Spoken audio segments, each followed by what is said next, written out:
And welted shoes. Turn shoes are sewn vamp to sole. Actually, it goes vamp to heel, heel and vamp to sole.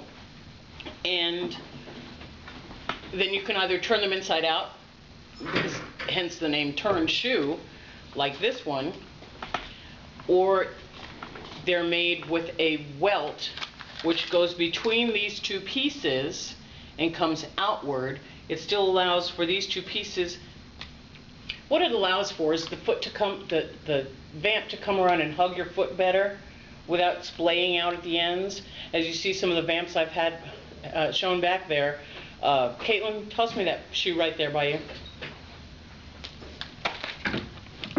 Lloyd? Close enough. Sorry. It's all right. I am not a catcher.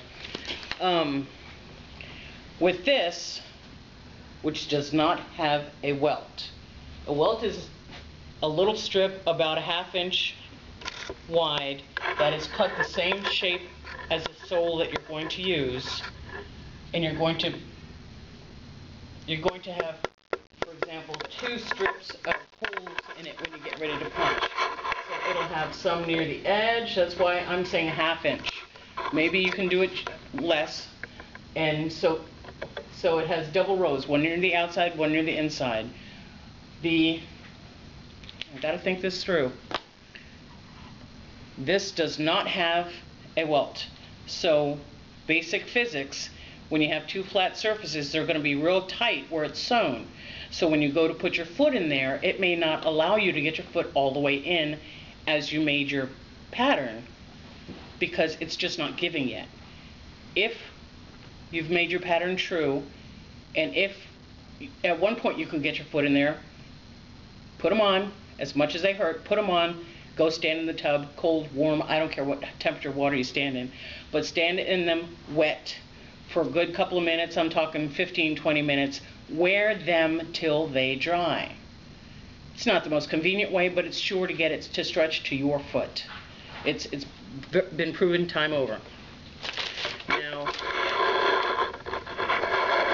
here's a sheet of paper from Gwilyn. I could say Carlson, I think. That, well, this says John Kornfeld or whatever. But that's Mark Carlson.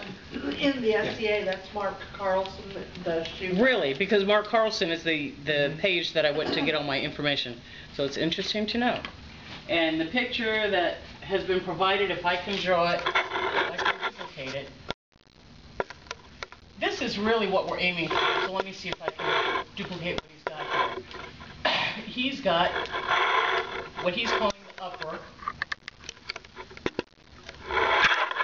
He has a lining in it, which I'm not going to copy. He has all kinds of information here.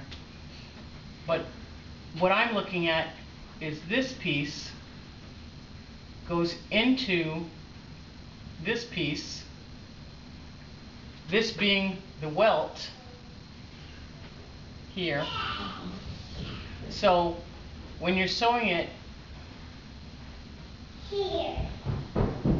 this is your vamp, you're sewing it inside, right sides together, and you're going to fold it out like you would fabric. You fold the right sides out, so it'll be right side and right side together.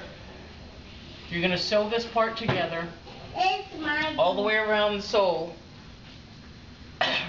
Then you'll have this, as you bring it in, you'll have this, and you'll sew this to the sole itself.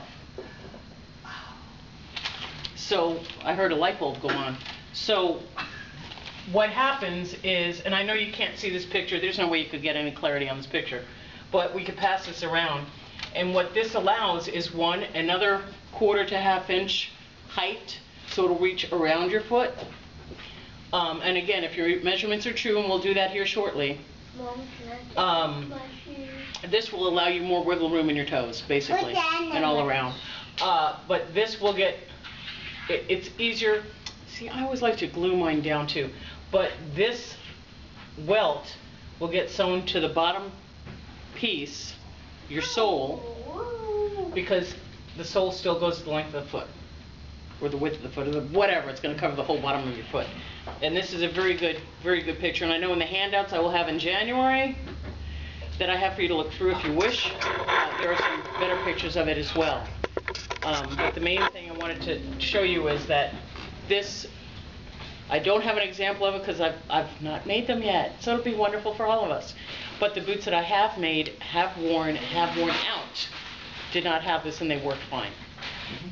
So it's a matter of what do you want to do? Simple turn shoes first, just heck with it and go for the boots. Either way, it's still sewing through leather. There's still supplies you will need to have, and I have a list of those. And for January, again, this being just a brief overview, come January we'll have a more complete list. I can put it on the, you can put it to your list, and whoever needs one can make sure they get it. I do have tools in the back, pardon me, that you can look at. If we are going to have a full-fledged class in January, those are not for lending because there's not enough. There's not enough. So if anybody wants to pick them up in the meantime, buy some for themselves in the meantime, that would be good. But that's the difference between turn shoes and welted shoes. Any questions? Did I make it clear as mud? We're tracking. Can anybody duplicate that? Not yet, right? Yeah, me either. It's okay. We'll do it together. There you go. That's a good point. Okay. Okay. Then what? Question. Looking at your diagram, the one on top, in relation to that drawing, where is the foot? Okay, Let me show you. Wait a second. Let me get the materials in here. Why are you doing that picture? That's the side of the shoe, so that curve there is not as exaggerated. Here's the sole. Yeah, No, okay, here. yeah. Here. I have bits and pieces. The welt goes where your Okay. finger is. Right. You're looking straight on the toes. Okay. What I've had in the past is the vamp Right. and the sole. That's all we're going to do right now because I only have two hands. But if this is here, okay, with this piece being this here, Oh, okay. okay, as it fits on your shoe, Like on your that. foot like this, we're looking at it this way, Right. okay? Does that make sense? Yes. Can I see head and nodding anywhere? Okay. All right, so then with the welt, it would be, pretend this is only a 1/2 inch wide. The welt would be sewn like this, top to bottom, then, right sides together.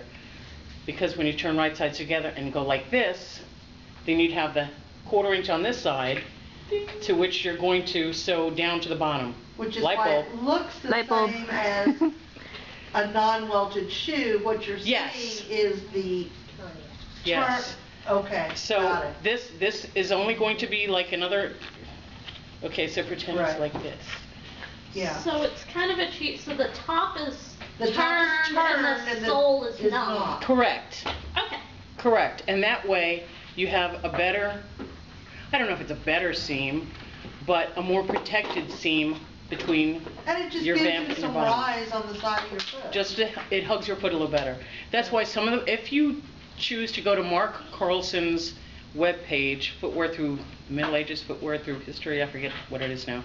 But Mark Carlson, he has patterns where the sole is like way in, like just this narrow, but it hugs the foot from the bottom up. Of course, he also suggests that they're worn with the clogs or pattens, the wooden pieces that you slip on your actual leather shoe, so that you're raised above the gravel or grime or dust or whatever you're actually walking on. Yes? Which brings another question that's totally unrelated. Don't you love it when I do It's all right, you're being taped. Oops. How do you not slip and slide with leather shoes on wet, grassy areas? You'll want to see the heels and soles that I've shown. Yes, but those are not just regular leather. No, those are rubber.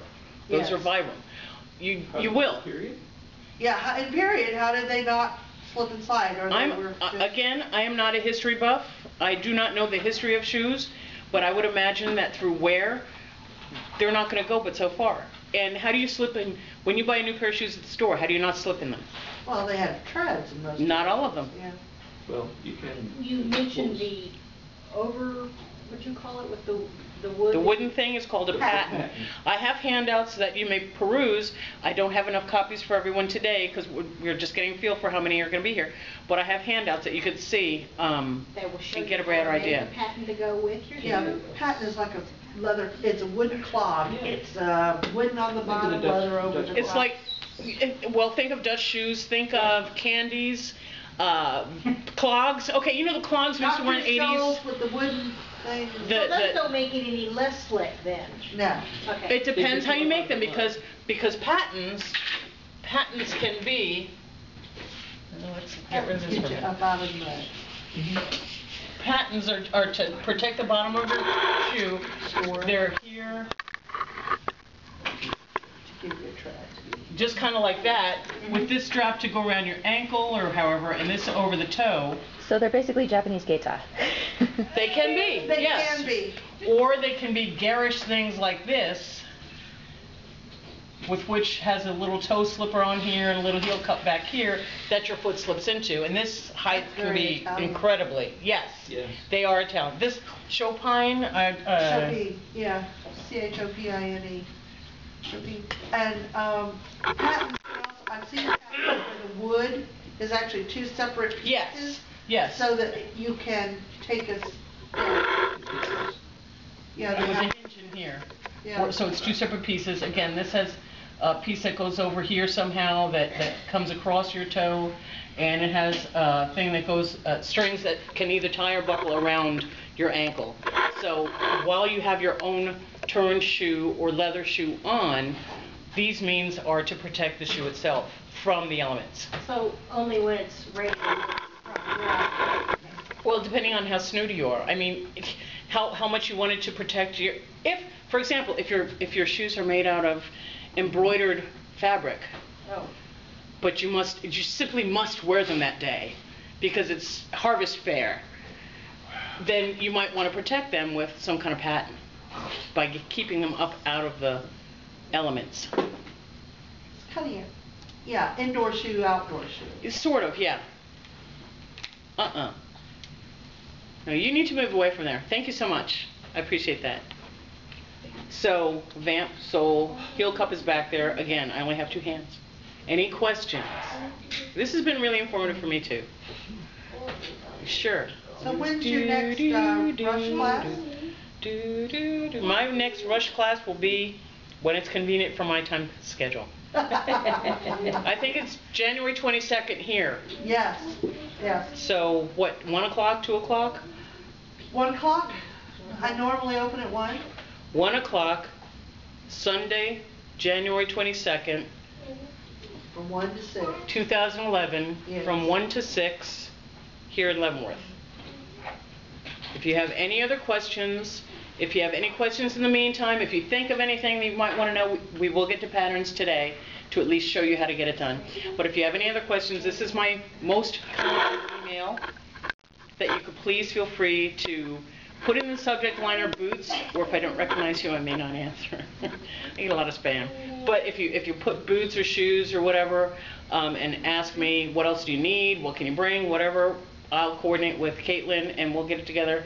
And for January 22nd, we'll have a full-blown class. But today I wanted, again, to do an overview. I wanted to make sure that we cover the basics, as well as give you a list of things you might need to have and might feel more comfortable having in your possession when we actually get started. Now again, today I do want to follow and show you how to do a pattern.